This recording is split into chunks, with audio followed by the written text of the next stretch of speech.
आइए हम परमेश्वर के वचन से देखेंगे दूसरा राजा 4 अध्याय 1 से लेकर 7 तक। एलिसा और एक विधवा के बारे में यहाँ बताया गया है और ये विधवा का पति मर चुका है और उनके 2 बच्चे हैं और उनके ऊपर काफ़ी उनका पति कर्ज छोड़ के गया, जिसके कारण जो साहूकार थे उन दोनों बच्चों को उसको लेने के लिए आ रहा था कि अगर तूने कर्ज नहीं चुकाया तो मैं इस दोनों बच्चे को लेकर चला जाऊंगा। तब हम देखते हैं कि विधवा क्या करती है और वो एलिसा से क्या बातें करने के लिए आती है।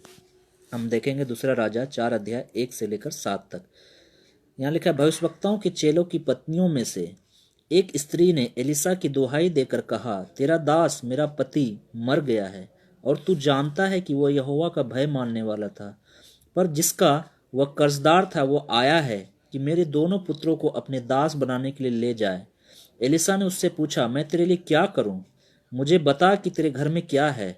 उसने कहा, तेरी दासी के घर में एक हांडी तेल को छोड़ और कुछ नहीं है। उसने कहा कि तू बाहर जाकर अपनी सब पड़ोसियों से खाली बर्तन मांग ले और थोड़े बर्तन न लाना।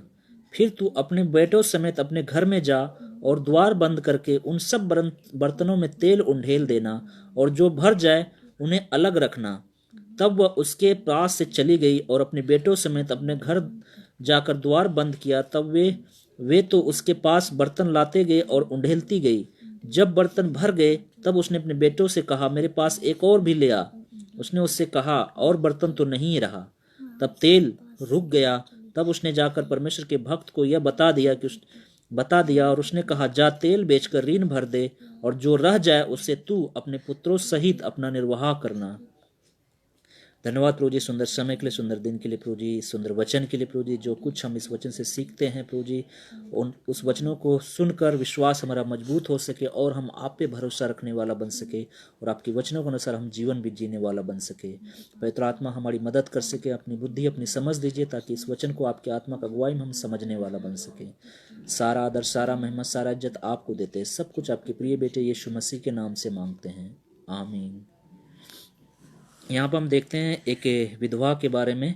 यहाँ लिखता है कि पहली आयत में 4 अध्याय, दूसरा राजा 4 अध्याय उसकी पहली आयत में, भविष्यवक्ताओं के चेलों की पत्नियों में से एक स्त्री ने एलिसा की दुहाई देकर कहा, तेरा दास मेरा पति मर गया। तू जानता है कि वह यहोवा का भय मानने वाला था, पर जिसका वह कर्जदार था वह आया है कि मेरे दोनों पुत्रों को अपने दास बनाने के लिए ले जाए। यहाँ पर हम देख सकते हैं एलिसा हमेशा दूसरों की सहायता करने के लिए, मदद करने के लिए तैयार रहता था।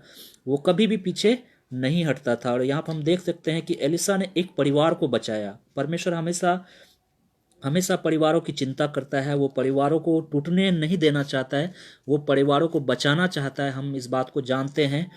जैसा हम प्रभु यीशु मसीह के जीवन में हम देखते हैं, जब व्यक्ति आता है कि जब तलाक के बारे में प्रभु यीशु मसीह से सवाल पूछा जाता है तो बोला कि तुम्हारी मन की कठोरता के कारण मूसा ने तुम्हें तलाक का ये व्यवस्था दी, लेकिन ये परमेश्वर की ओर से नहीं था, क्योंकि परमेश्वर ने वचन में लिखा है, जिसे परमेश्वर ने जोड़ा उसे मनुष्य अलग न करे। तो हम देख सकते हैं कि परमेश्वर को हमेशा से परिवार की चिंता रहती थी। वो नहीं चाहता कि कोई परिवार टूटे, कोई परिवार अलग हो, कोई परिवार निराशा में जीवन बिताए। यहाँ एलिसा वही करता है, एक परिवार के जीवन को बचाता है, एक परिवार को उनकी समस्याओं से छुटकारा देता है, उनको फिर से बहाल करता है उनके जीवन को। तो यहाँ हम देख सकते हैं कि एक विधवा है, विधवा स्त्री है जो एलिशा के पास आता है मदद मांगने के लिए। यहाँ पे पहले हम देखेंगे कि बिना आशा के एक परिवार। भविष्यवक्ताओं की चेलों की पत्नियों में से एक स्त्री ने एलिसा की दुहाई देकर कहा, तेरा दास मेरा पति मर गया। तू जानता है कि वो यहोवा का भय मानने वाला था, पर जिसका वह कर्जदार था वो आया कि मेरे दोनों पुत्रों को अपने दास बनाने के लिए ले जाए। यहाँ पर हम देख सकते हैं स्त्री की पति मर चुका है और वो उसके अंदर वो उदासी हम साफ देख सकते हैं इसके वचनों में, और वो आंखों में आंसू हम देख सकते हैं इसके अंदर, क्योंकि उसका पति तो चला गया, लेकिन उससे भी बड़ा और मुसीबत उसके गले पर आ पड़ी कि उनका 2 बेटा जो अनमोल है, उसके हृदय का टुकड़ा है, उसको उनके साहूकार जिनसे कर्ज लिया था उनका पति, वो उनके बेटों को लेके जाएगा ताकि वो उनके काम कर सके, उसको दास बना के रख सके, क्योंकि वो कर्ज नहीं चुका सकते, क्योंकि उनके पास इतने पैसे नहीं है कि वो अपने साहूकार का कर्ज चुका सके। यहाँ तक कि उसके पास, हम देखेंगे आगे, उनके पास खाने तक के लिए भोजन नहीं था इस स्त्री के पास। लेकिन हम यहाँ पे देख सकते हैं कि ये स्त्री साधारण स्त्री नहीं थी, बल्कि भविष्यवक्ताओं के चेलों की पत्नियों में से एक स्त्री थी। क्या थी? भविष्यवक्ता की पत्नी थी। और हम देख सकते हैं कि ये कोई आम लोग नहीं थे, बल्कि ये परमेश्वर के भविष्यवक्ता थे, उनकी पत्नियां थी। वो भविष्यवक्ता जो मर चुका था उनकी पत्नी थी। और वो हम देख सकते हैं कि अब काफ़ी लोगों के जीवन में एक क्वेश्चन आता है, क्या परमेश्वर की जो सेवा करता है, परमेश्वर के जो दास हैं, क्या उनके जीवन में कभी दुख आएगा? क्या ऐसी भी समस्या आ सकती है कि उनके घर में खाने को कुछ ना हो, और ऐसी भी समस्या आ सकती है कि उनके बच्चों को लोग लेके जाए, दास बना के रखे? हाँ, आ सकता है, समस्या भी आ सकती है, दुख तकलीफ हर चीज जो परमेश्वर विश्वास रखते हैं उनके जीवन में आ सकता है। ऐसा कुछ नहीं कि हम मसीह के पास आएंगे तो हमारे जीवन में कोई दुख नहीं आएगा, कोई तकलीफ नहीं आएगी। ये झूठी शिक्षा है, ये झूठे सिद्धांत है जो आज लोगों में प्रचार किया जा रहा है। कि पौलुस साफ साफ अपने वचन में बताता है, जब हम उसकी पत्री को पढ़ते हैं, साफ साफ उसने लिखा है, जितने लोग मसीह यीशु में भक्ति के साथ जीवन बिताना चाहते हैं वे सब सताए जाएंगे। तो हम इस बात को जानते हैं कि पौलुस सताया गया, पतरस सताया गया, यूहन्ना सताया गया, लेकिन आज के मसीह लोग बोलते नहीं, हम नहीं सताए जाएंगे, हम मसीह में आएंगे तो हमें सब कुछ मिलेगा। ऑब्वियसली सब कुछ मिलेगा, लेकिन सताव हमारे जीवन में आना तय है। तो यहाँ हम देख सकते हैं कि ये कोई साधारण सेवक नहीं थे, बल्कि भविष्यवक्ताओं के चेलों की पत्नियां थी। भविष्यवक्ता के चेलों, जो भविष्यवक्ता थे, एलिसा जो भविष्यवक्ता था उनका चेला था। ये जो विधवा थी, विधवा है, इसकी पति एलिसा का चेला था। भविष्यवक्ताओं की चेलों की पत्नियों में से एक स्त्री, यानी उनमें से एलिसा के हो सकता है, एलिसा के भी चेला हो या और कोई भविष्यवक्ता उनका चेला हो, उनकी पत्नी थी ये। तो लिखा है कि उनके जीवन में दुख आया, तकलीफ आया। तो हम याद रखें, हम अगर मसीह में हैं तो हमारे जीवन में दुख आएंगे, तकलीफ आएंगे। प्रभु यीशु मसीह ने खुद बोला कि जब लोग मेरे नाम से तुम्हें सताए, झूठ बोल बोलकर तुम्हारे विरोध में बुरी बातें कहे, मत्ती 5 में हम पढ़ सकते हैं, आनंदित और मग्न होना, क्योंकि तुम्हारे लिए स्वर्ग में बड़ा प्रतिफल है। यहाँ हम देख सकते हैं, हमें लोग झूठ बोल बोलकर भी सताएंगे, हमें हमारा नाम भी काट देंगे, लेकिन हमें क्या होना, उसमें आनंदित और मग्न होना, क्योंकि हमारे लिए स्वर्ग में बड़ा प्रतिफल है। तो यहाँ हम देख सकते हैं, ये विधवा स्त्री एलिसा के पास दुहाई देकर कहा। यहाँ पर हम देख सकते हैं कि ये स्त्री इसका पति मर चुका है। देखें कितनी बड़ी समस्या है इसके जीवन, इसका पति मर चुका है, इनके 2 बच्चों को साहूकार लेके जाने वाले हैं, फिर भी ये स्त्री का भरोसा परमेश्वर पर से उठा नहीं है। ये स्त्री फिर भी खुदा के ऊपर भरोसा रखती है, खुदा के ऊपर विश्वास रखती है कि कोई बात नहीं, मेरा पति मर चुका है, कोई बात नहीं, मेरे बच्चों को उठा के लेके जाएंगे, कोई बात नहीं, लेकिन मेरा भरोसा मेरे परमेश्वर पे है, वही हमें छुटकारा देगा, वही हमें छुड़ाएगा। कितना बड़ा विश्वास इसके अंदर। आज हमारे जीवन में ऐसी समस्या आती है, हमारे परिवार में किसी की मौत हो जाती है, हमारे बच्चे पे कोई दुख तकलीफ आ जाती है, तो हम परमेश्वर भरोसा रखना छोड़ देते हैं, हमारा विश्वास कम पड़ जाता है और हम आसपास के लोगों में, पड़ोसियों के पास मदद मांगने के लिए चले जाते हैं। हम कभी नहीं जाते हम अपनी कलीसिया में जाएं, हम वहाँ पे प्रार्थना करें,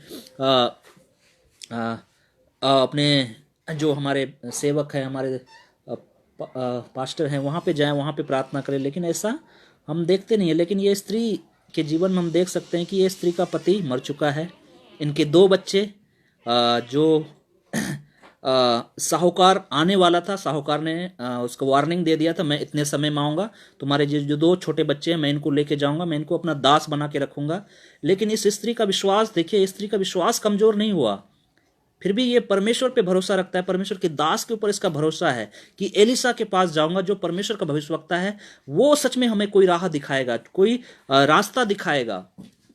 विश्वास के साथ जाती, भले इसकी आंखों में आंसू है, अभी कुछ देर पहले इसका पति मर चुका है, इसके चेहरे पर उदासी है, लेकिन फिर भी इनका विश्वास क्या है, मैं खुदा के दास, खुदा का जो भक्त है, खुदा के जो भविष्यवक्ता है एलिसा, मैं उनके पास जाऊंगा, वो हमें रास्ता दिखाएगा। तो हमारे जीवन में क्या है, क्या हम ऐसा विश्वास को दिखाते हैं जब हमारे जीवन में ऐसी परिस्थिति आती है कि हमारे परिवार में बहुत सारी समस्या एक साथ आ जाती है, हो सकता है किसी की मृत्यु भी हो जाए, हो सकता है कि कुछ भी हमारे जीवन में अच्छा नहीं होता, क्या फिर भी हम खुदा के ऊपर भरोसा रखते हैं, विश्वास रखते हैं, फिर भी हम चर्च जाते हैं, फिर भी हम प्रार्थना करते हैं, फिर भी हम बाइबल को पढ़ते हैं, कि फिर भी हम खुदा से बातें करते हैं, फिर भी हमें विश्वास है कि खुदा हमें सही मार्ग को दिखाएगा, सही इस समस्याओं से हमें निजात देगा। क्या हमें विश्वास है? इस स्त्री को विश्वास थी, इनके जीवन में दुखों का पहाड़ आ गया था, लेकिन फिर भी इस स्त्री को विश्वास था, मेरा परमेश्वर मुझे छुड़ाएगा, मेरा परमेश्वर मेरे इन दोनों बच्चों को उस साहूकार से छुड़ाएगा। और यहाँ पर हम देख सकते हैं पहली आयत में ही हम जब पढ़ते हैं, भविष्यवक्ताओं के चेलों की पत्नियों में से एक स्त्री ने एलिसा की दुहाई देकर कहा, तेरा दास मेरा पति मर गया है। क्या बोला है? तेरा दास मेरा पति मर गया। तू जानता है कि वो यहोवा का भय मानने वाला था। यहाँ पर हम देख सकते हैं यहोवा का भय मानने वाला था, वो मर चुका है। क्या यहोवा के भय मानने वाले के लोगों को जीवन में दुख आते हैं? ऐसे दुख कि उनके पास खाने को पैसे ना हो, उनके बच्चे को गिरवी रखना पड़े? हाँ, आ सकता है। यहाँ पर हम देख सकते हैं वो यहोवा का भय मानने वाला था जो मरा, पर जिसका वो कर्जदार था वो आया है। यहाँ पर हम देख सकते हैं उसके पति ने कर्ज ले रखा है। हम नहीं जानते किस कारण वो कर्ज लिया, हो सकता है अपने परिवार को चलाने के लिए उतने पैसे नहीं थे, क्योंकि उस समय बहुत विरोध होता था भविष्यवक्ता को, परिवार को चलाना बहुत मुश्किल होता था। हो सकता है कि अपने परिवार को चलाने के लिए उसने कर्ज लिए हो साहूकार से। हो सकता है कि उस समय भविष्यवक्ताओं को मारा जाता था। बताया जाता है इतिहास में कि ये भी था जो भविष्यवक्ताओं को छुपा के रखता था, उससे खाना खिलाता था, उनकी देखभाल करता था। उन चीज़ों में उसका पैसा गया होगा। हम नहीं जानते कि वो पैसा किस लिए कर्ज लिया था, लेकिन बाइबल बताती है कि ये व्यक्ति जो मरा, उनका पति परमेश्वर का भय मानने वाला था। तो कई बार हम अपनी गलतियों से भी कर्ज में पड़ जाते हैं, हम भावुक हो जाते हैं, लोग हमारे पास पैसे मांगने आते हैं, हम दे भी देते हैं और वो बाद में वो व्यक्ति हमें लौटा नहीं पाता है। इस कारण भी हम कर्ज में डूब जाते हैं, क्योंकि परमेश्वर के दास नम्र होते हैं, दीन होते हैं, वो सबका भला चाहते हैं। हो सकता है इनकी वजह से भी आ गया होगा, लेकिन हम नहीं जानते किस कारण ये व्यक्ति कर्ज में डूब गया था। इतना कर्ज में डूब गया था वो चुका नहीं पाया और जाते जाते अपने परिवार को दुख दे के गया, समस्याओं को दे के गया, यहाँ तक कि उनके बच्चे अब को गिरवी, उसके बच्चे को वो दास बना कर रखना चाहते थे साहूकार। यहाँ पर हम आगे जब हम पढ़ते हैं दूसरी आयत में, जैसे इस स्त्री ने बोलता है कि मेरे दोनों बेटों को साहूकार आने वाले हैं, वो उठा के लेके जाएंगे, अपना दास बनाएंगे। दूसरी आयत में बोलता है, एलिसा ने उससे पूछा, मैं तेरे लिए क्या करूं? एलिसा ने ये उसको नहीं बोला कि मैं कुछ नहीं कर सकता हूं। एलिसा हमेशा दूसरों को मदद करने के लिए तैयार रहते थे। एलिसा हमेशा परिवारों को बचाने के लिए तैयार रहता था। तो यहाँ हम देख सकते हैं एलिसा ने उससे पूछा, मैं तेरे लिए क्या करूं? मुझे क्या बोला? मैं तेरे लिए क्या करूं? मुझे बता तेरे घर में क्या है। एलिसा ने ये नहीं बोला कि तू बता, तू मैं तेरे लिए क्या करूं। उसने सिर्फ इस बोलने के बाद तुरंत उसने बोला, मुझे बता तेरे घर में क्या है। अब यहाँ पे उसके पास क्या था? कर्ज से कैसे छुटकारा पाया जाए। तो एलिसा ने बोला कि तेरे घर में है क्या? क्या है तेरे घर में? उसने कहा, तेरी दासी के घर में एक हांडी तेल को छोड़ और कुछ नहीं है। यहाँ पर हम देख सकते हैं एक परमेश्वर का जन जो उसका भय मानने वाला, उसके घर में खाने के लिए भोजन नहीं है, सिर्फ तेल के सिवाय उसके घर में कुछ भी नहीं है। लेकिन इनके विश्वास को जब हम देखते हैं, हमें आंखों में आंसू आ जाते हैं कि ऐसा भी विश्वास होता है कि घर में खाने के ना हो, फिर भी परमेश्वर के दास के पास जाता है, तू बता मैं क्या करूं। वो पड़ोसी के पास नहीं जाता है, मुझे चावल दे दे, दाल दे दे, भोजन दे दे, मेरे बच्चे भूखे हैं, साहूकार आ रहे हैं, मुझे 10 रुपए दे दे। नहीं, वो किसके पास जाते हैं? खुदा के दास के पास जाते हैं, खुदा के पास जाते, क्योंकि उनको बताया है कि हमें अगर हमें मदद पानी, अगर कोई हमें इन समस्याओं से निकाल सकता है तो वो है हमारा परमेश्वर है जो जीवित है। भले मेरे पति मर चुका है, भले मेरे बच्चे को साहूकार ले जाने वाला, लेकिन उनसे बढ़कर मेरा बड़ा परमेश्वर है और परमेश्वर का दास है, मुझे उनके पास जाना चाहिए। इनके घर में कुछ भी नहीं है, फिर भी इनका विश्वास, फिर भी भरोसा परमेश्वर। पति मर चुका है, बच्चे इसके हाथ से जाने वाले, लेकिन फिर भी इसका विश्वास कमजोर नहीं है। विश्वास इतना मजबूत है कि यहाँ पे हम देख सकते हैं उसके घर में एक हांडी तेल को छोड़ कुछ भी नहीं है, और लिखा है कि कुछ नहीं है। तीसरी आयत में उसने कहा, तू बाहर जाकर अपनी सब पड़ोसियों से खाली बर्तन मांग ले और थोड़े बर्तन ना लाना। अब यहाँ पे इसको हंसी आ सकती है, मैं तुम्हें बोल रहा हूं मेरे बच्चे साहूकार आने वाले हैं, डेडलाइन दे दिया है, मैं इतने बजे आऊंगा, तुम्हारी इस दोनों बच्चों को मैं लेके जाऊंगा, मैं अपना दास बनाऊंगा, मुझे छुटकारा बता कि मैं कैसे कर्ज चुका सकूं। तू बोला जाके पड़ोसी से बर्तन मांग, मजाक बना रखा है, ऐसा बोल सकता था। एक बार नए नियम में हम देखते हैं जब प्रभु यीशु मसीह पहला चमत्कार करता है, पानी को दाखरस बनाता है, वहां भी ऐसी घटना होती है, दाखरस घटा है, लेकिन परमेश्वर क्या बोलता है प्रभु यीशु मसीह?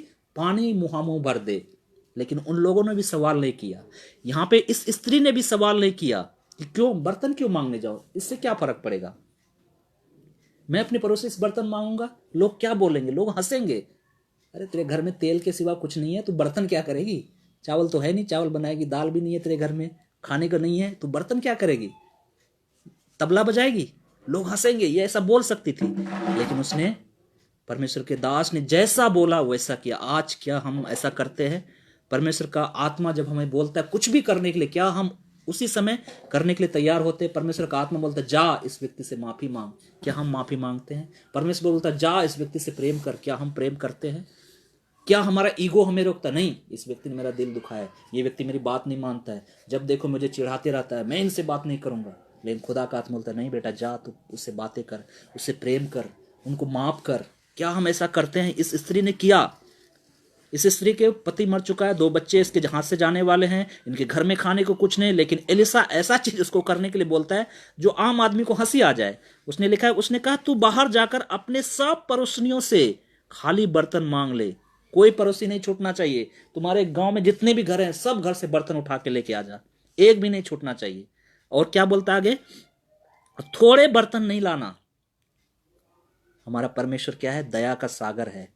वो हमें बहुतायत से आशीष देना चाहता है। इसलिए प्रभु यीशु मसीह ने बोला मैं जीवन देने के लिए आया हूं, बहुतायत का जीवन देने के लिए। लेकिन हमारे पास क्या? नहीं प्रभु, हमें बहुतायत का नहीं चाहिए, मैं थोड़ा दे दे, आज की खुशी हमें दे दे, कल मुझे टेंशन नहीं कल क्या हो, लेकिन आज मुझे सुख का चैन की नींद हमें दे दे, अच्छा खाना अच्छा भोजन दे दे, बस बहुत है। परमेश्वर बोलता नहीं, मैं तुम्हें बहुतायत का जीवन देने के लिए आया हूं। यहाँ पे क्या है? क्या एलिसा बोला थोड़े से बर्तन नहीं लाना? तो हम यहाँ पे सवाल कर सकते, थोड़े से बर्तन मतलब थोड़े से बर्तन? ये सवाल कर सकती थी, लेकिन इसने सवाल नहीं पूछा। इसको बाद में समझ में आया होगा इस कहानी के एंड में कि परमेश्वर का दास थोड़ा सा बर्तन क्यों बोला, थोड़ा से बर्तन क्यों लाने के लिए नहीं बोला, बहुत बर्तन लाने के लिए क्यों बोला, इनको बाद में समझ में आएगा। तो वो स्त्री जाती है गांव में, सब घर से खड़ा है, मुझे बर्तन दे दो, बर्तन दे दो, जो भी बर्तन है तुम्हारे घर में सब दे दो। वो जाता है, उनका दोनों बेटा जाता है, सारे इतने सारे बर्तन लेके आता है और दरवाजा बंद करके अपने घर में चले जाती है। तो यहाँ पे लिखा है फिर उसने अपने बेटों समेत घर में जा, फिर तू अपने बेटों समेत, यानी बर्तन लेके, जितने भी पड़ोसी से सब बर्तन लेके, थोड़ा मत लेके आना। अब 10 बर्तन मान लिया, 10 पड़ोसी से बस हो गया, ऐसा मत समझना, थोड़ा सा मत लाना। और वो उसका बेटा और उसकी मम्मी गई, सारे पड़ोसियों से बर्तन मांग कर लाया। फिर तू अपने, बताता है उसके बाद क्या करना, फिर तू अपने बेटों समेत घर में जा और द्वार बंद करके उन सब बर्तनों में तेल उंडेल देना और जो भर जाए उन्हें अलग रखना। अब इसके मन में भी, यहां भी सवाल आया होगा, तेल तो एक ही हांडी है, बर्तन इतने सारे लेके आ गए, हो सकता है 50 घर से मांगा होगा, 100 घर से मांगा, हम नहीं जानते कितने घर थे उसके गांव में, कितने पड़ोसी थे उसके। लेकिन उनके मन में भी सवाल आ गया, एक हांडी तेल है, बोलता है कि सब बर्तन में भर दे, कैसे भरेंगे? थोड़ा सा तेल है। लेकिन उसने सवाल नहीं किया, उसने शक नहीं किया, उसने खुदा पे विश्वास किया। खुदा के लिए कुछ भी असंभव नहीं है। परमेश्वर यीशु मसीह ने बोला मनुष्य के लिए असंभव है, लेकिन मेरे लिए कुछ भी असंभव नहीं है। अगर हमारा विश्वास हो, ये पहाड़ हमारे सामने से टल जाए तो वो टल जाएगा। लेकिन तू शक मत करना, क्योंकि याकूब बताता है शक करने वाला समुद्र की लहर के समान है, जो हवा से उछलती है और फिर थम जाती है। हम ऐसा ना बने, हम शक करने वाला ना बने। इस स्त्री को बोला जा पड़ोसियों से सारा बर्तन मांग के लेके आना, थोड़ा मत लाना। और ये स्त्री गई, बेटे गया, सारा पड़ोसी से बर्तन मांग के लेके आ गई। बोला द्वार बंद कर और सब बर्तनों में तेल भर दे। अंदर अंदर शैतान उसके अंदर अविश्वास को भी डाल रहा हो, लेकिन वो शैतान से लड़ाई भी कर रही होगी। नहीं, खुदा के बंदे ने बोला है तो मैं तेल भरूंगा, चाहे कहीं से भाई, खुदा उपाय करेगा, क्योंकि यहोवा यिरे है, वो हम उपाय करेगा। और लिखा है कि तब वो बोला कि चौथी आयत में, फिर तू अपने बेटों समेत अपने घर में जा और द्वार बंद करके उन सब बर्तनों में तेल उंडेल देना और जो भर जाए उन्हें अलग रखना। क्या बोला? उन सब बर्तनों में तेल भर देना, जो भर जाए उन्हें अलग रखना। तब वह उसके पास से चली गई और अपने बेटों समेत अपने घर जाकर द्वार बंद किया। तब वे तो उसके पास बर्तन लाते गए और वे उंडेलती गई। उसका बेटा बर्तन लाते गया, स्त्री तेल उंडेलते गई, 1 बर्तन, 2 बर्तन, 3 बर्तन, 4 बर्तन। वो स्त्री जिसके आंखों में आंसू थे, जिनके डर था कि मेरा बच्चे को साहूकार उठा के लेके जाएंगे, पहली बार उसके जीवन में खुशी का आंसू दिखाई दिए गए। ये क्या चमत्कार हो गया, ये क्या हो गया? मैं सोचता था ये तेल तो थोड़ा सा है, लेकिन परमेश्वर का वचन बताता है जो तेरे पास है वो इस्तेमाल कर। पहले तू इस्तेमाल कर, जब तू थक जाएगी ना, मैं थाम लूंगा और तब मैं अपने महिमा तुम्हें दिखाऊंगा। और वो स्त्री, जब हम नए नियम हम देखते हैं, जब स्त्री इत्र उंडेलने के लिए आती है, प्रभु यीशु मसीह ने उस स्त्री के बारे में क्या बोला? उसके पास उसने जो था उसने मेरे लिए किया। आपके पास जो है, जितना भी है आपके पास टैलेंट, उसको इस्तेमाल करें। और अगर आपको लगता है कि अब मैं नहीं कर पाऊंगा, तब परमेश्वर उस समय थाम लेगा। तब परमेश्वर का हाथ आपके ऊपर आ जाए, अब तेरे बस की नहीं, मैं तुम्हारे साथ चलूंगा। लेकिन परमेश्वर क्या चाहता है, पहले आप शुरू करें, पहले आप करना शुरू करें। इस स्त्री ने पहले तेल डालना शुरू किया, उसके बाद परमेश्वर का जीवन इसके जीवन में चमत्कार हुआ। एक हांडी तेल, उसने सोचा भी नहीं होगा कि सारे हांडी उस तेलों से भर जाएगी। वो आंसू उसके बह रहे थे, ये क्या बोल दिया, लेकिन उस आंसू बहते हुए उसने तेल को डालना शुरू किया। जैसे डाला, एक डब्बा भर गया, फिर दूसरा भर गया, तीसरा भर गया, चौथा भर गया, तेल घरों से भर गया उसका। लेकिन बर्तन एंड में कम पड़ गया, बर्तन ही नहीं बचा।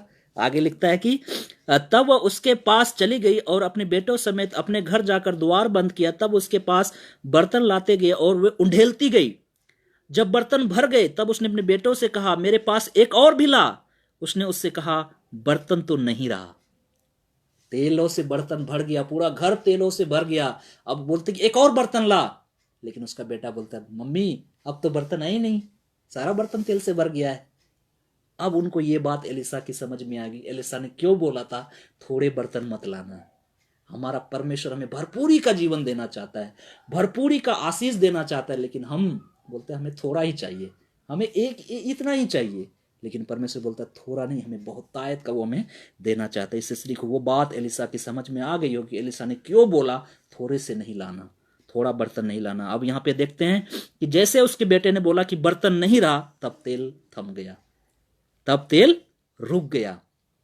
और तब उसने जाकर परमेश्वर के भक्त को यह बता दिया कि उससे कहा, जा तेल बेचकर ऋण भर दे और जो रह जाए उससे तू अपने पुत्रों सहित अपना निर्वाह करना। तब उसने बोला कि मैं इस तेल का क्या करूं। स्त्री ने बोला, मैं इस तेल का क्या करूं। उसने बोला, इसको क्या करना, जा इस तेल को बेचकर जो तुम्हारा ऊपर कर्जा है उसको भर दे। परमेश्वर नहीं चाहता कि हम कर्ज के नीचे दबे रहें, वो हमेशा चाहता है कि हम कर्ज से बाहर निकले, जिसका भी हमने कुछ भी लिया उसको चुकाएं।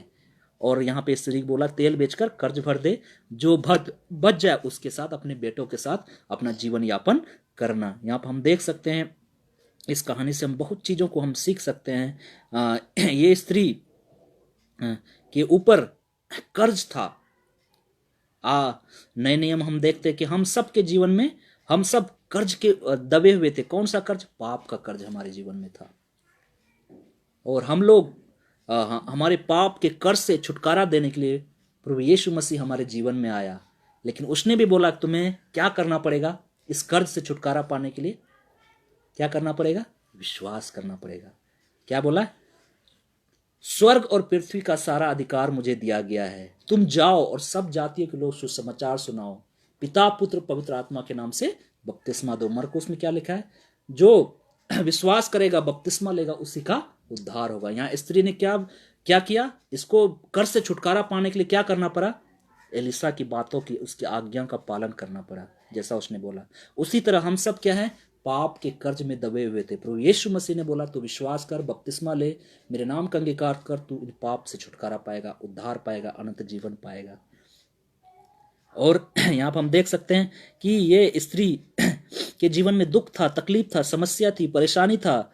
और ये अपने पापों के कर्ज में, यानी इसके पति जो उसके कर्ज ऊपर कर्ज छोड़ गया उसके दबी हुई थी। लेकिन परमेश्वर ने इन परिवारों के ऊपर दया की और उसके पास जो कुछ था उसने उसे इस्तेमाल किया। उसके बाद एक हांडी भले ही तेल था, लेकिन जैसे उसने तेल को डालना शुरू किया, उसके बाद परमेश्वर उनके जीवन में काम किया और घर तेलों से भर गया। परमेश्वर ने उनके जो कर्ज उनके ऊपर था उनसे उसे छुटकारा दिया।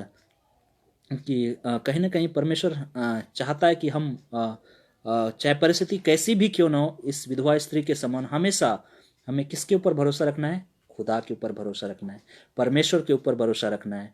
हमें कुछ भी हमारे जीवन में क्यों ना हो जाए, लेकिन हमेशा हमें किसके पास जाना है, खुदा के पास जाना है। जैसा वो स्त्री थी जो 12 वर्ष से लहू बहने का रोग था, उसने सारे वेदों पर अपना पैसा खर्च कर दिया, लेकिन वो चंगी नहीं हो पाई। लेकिन एंड में उसके समझ में आ गया कि मैं यीशु को चोगों को भी छू लूंगी तो मैं चंगी हो जाऊंगी। उसी तरह हम वो सबक है, वो कहानी कि हम संसार में इधर उधर कितनों भटक ले, सच्ची शांति, सच्चा आनंद, सच्चा सुख, सच्चा जीवन हमें कहीं से नहीं मिलेगा। सच्ची शांति चाहिए तो हमें यीशु के पास ही आना पड़ेगा, वही हमें सच्ची शांति दे सकता है। क्योंकि उसने हम जैसे पापियों के लिए अपने प्राण देने के लिए स्वर्ग छोड़ के संसार में आया, हमें अपने लहू से हमें छुटकारा दिया। तो चाहे हमारी परिस्थिति कुछ भी क्यों ना हो, हमारे घर में कुछ भी उल्टा पुल्टा क्यों ना होता हो, कुछ भी हमारे हमारे मन मुताबिक नहीं हो रहा, फिर भी हमें किस पे भरोसा रखना है? हमें परमेश्वर भरोसा रखना। हमें चर्च जाना बंद नहीं करना, हमें प्रार्थना करना बंद नहीं करना, हमें बाइबल अध्ययन करना बंद नहीं करना। जैसा इस स्त्री के जीवन से हम सीख सकते हैं, जैसा परमेश्वर का दास बोलता है हमें, जैसा परमेश्वर का वचन हमें बोलता है वैसा ही हमें करना है। उस पर संदेह नहीं करना, शक नहीं करना है। जैसा खुदा का वचन बोलता है वैसा हमें करते जाना। जब हम इस बात ऐसे हम करेंगे तो परमेश्वर में हमारे जीवन को आशीषों से भरेगा, हमारे जीवन में बहुतायत की आशीष को लेके आएगा। वो कब होगा? जब हम करेंगे, उनकी बातों को मानेंगे, तभी होगा। वो आशीष को हम देखेंगे। इसलिए परमेश्वर का वचन रोमियो का अध्याय में बताता है, जो लोग परमेश्वर से प्रेम रखते हैं उनके लिए सब बातें मिलकर भलाई को ही उत्पन्न करता है। इनके जीवन में दुख था, इनके पति मर चुका था, इनके बच्चों को साहूकार लेके जाने वाला था, इनके घर में खाने के लिए कुछ भी नहीं था सिवाय तेल के, लेकिन फिर भी खुदा का वचन क्या बताता है? जो लोग परमेश्वर से प्रेम रखते, इसने परमेश्वर से प्रेम रखा, परमेश्वर भरोसा रखा, विश्वास रखा, उनकी आज्ञाओं को माना, और इनके लिए क्या हुआ? वही सब बातें मिलकर क्या चीज को उत्पन्न किया? भलाई को उत्पन्न किया। जिनके घर में खाने को तेल नहीं था, उसके घर में इतना खाने को भोजन नहीं था, उसके घर में इतना तेल हो चुका था कि वो बेचकर उस तेल से अपने कर्ज भी चुका लिया और अपने बच्चों का पालन पोषण भी कर लिया।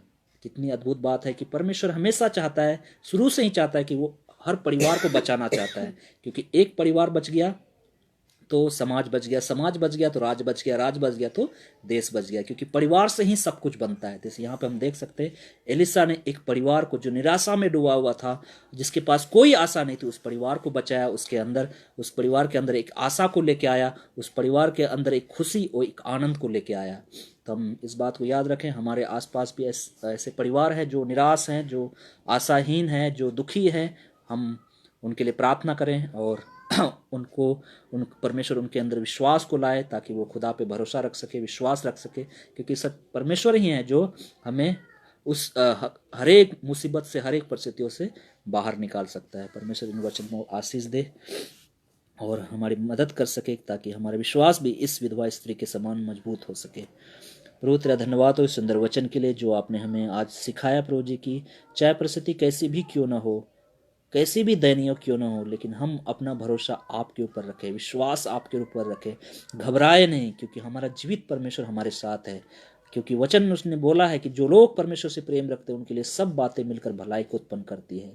प्रभु सच में प्रभु जी, हम सब कहीं ना कहीं अपने पापों के कर्ज से दबे हुए थे प्रभु जी, हम सब आपके कर्जदार थे प्रभु जी, लेकिन आपने उस कर्ज को कीमत देकर चुकाया प्रभु जी। आपने शैतान को अपना लहू आपको क्रूस पे बहाना पड़ा, ताकि हम जैसे पापियों को आप छुड़ा सके, उस कर्ज से मुक्त कर सके। हम पाप के दास थे, पाप के कर्जदार थे प्रभु जी, लेकिन आपने हमें छुड़ाया। हम निराशा में थे, लेकिन प्रभु जी आपने सच्ची आशा दी। जैसा इस स्त्री के अंदर जीवन निराशा थी, लेकिन आपके वचन को मानने के द्वारा, आपकी आज्ञा पालन करने के द्वारा इनके जीवन में एक आशा आई, एक खुशी आई, एक आनंद आया। तो उसी तरह प्रभु जी, जब हम आपकी आज्ञाओं को मानते हैं, आपके वचनों पे चलते हैं, हम आनंद से भर जाते हैं, हम एक सच्ची आशा से भरे हुए रहते हैं प्रभु जी। प्रभु आप हमारी मदद करें, सहायता करें प्रभु जी, हमारा विश्वास हमेशा आपके ऊपर रह सके, हमेशा हम आपके ऊपर भरोसा रख सके, चाहे परिस्थिति कैसी भी क्यों ना हो। जैसा आप नम्र थे, दीन थे प्रभु जी, वैसा ही हम भी नम्र और दीन बन सकें और आपके नाम की महिमा कर सकें। जो लोग नहीं आ पाते उनके लिए हम दुआ करते हैं प्रभु जी, कि वो भी आपकी इस संगति में आ सके, वो भी आपके सच्चे प्रेम को जानने वाला बन सके और आपके विश्वास में वो मजबूत बनने वाला बन सके। सारा आदर, सारा महिमा, सारा इज्जत आपको देते हो। आज के दिन के लिए, सुंदर समय के लिए धन्यवाद। इस प्रार्थना का हमारा उद्धार करता प्रभु यीशु मसीह के नाम से मांगते हैं, आमीन। ये जीवन है क्या तेरे बिना मसीहा, ये जीवन है क्या तेरे बिना मसीहा। मार्ग ढूंढता हूँ जिस पे कि तू चला है, मार्ग ढूंढता हूँ जिस पे कि तू चला है। ये जीवन है क्या तेरे बिना मसीहा, ये जीवन है क्या तेरे बिना मसीहा। पहले मन में सोचा फिर दिल में मेरे जागा। पहले मन में सोचा फिर दिल में मेरे जागा। अर्पण मैं करता हूँ तुझको जीवन ये मेरा मसीहा। ये जीवन है क्या तेरे बिना मसीहा। ये जीवन है क्या तेरे बिना मसीहा। पहले मन में सोचा फिर दिल में मेरे जागा। पहले मन में सोचा फिर दिल में मेरे जागा। कर मिलता रहे साथ तेरा कृपा और महान। ये जीवन है क्या तेरे बिना मसीहा। ये जीवन है क्या तेरे बिना मसीहा। परमेश्वर का प्रेम, प्रभु यीशु मसीह का अनुग्रह और पवित्र आत्मा की सहभागिता अब से लेकर हमेशा तक हम सबके साथ बनी रहे।